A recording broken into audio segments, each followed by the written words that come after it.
29 এর অঙ্কটা কি দিয়েছে? একটা বর্গ, একটা চিত্র দিয়ে দিয়েছে, এখানটায় বলছে বর্গ কতগুলি দিয়ে option A B C D option দিয়েছে। চলো কিভাবে এরকম টাইপের থাকলে বর্গ বের করতে হয় তার ইজিয়েস্ট টেকনিক কি।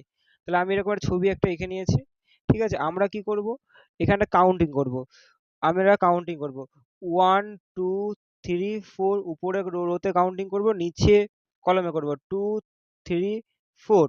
ওকে, এবার আমরা কি হয় এই কোনাকুনি গুণ করে দেবো।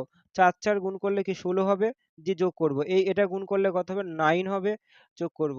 এই দুটো গুণ করলে কি হবে, 4 হবে। আর এই একটা সিঙ্গেল, এই সিঙ্গেল 1 পড়ে থাকলো।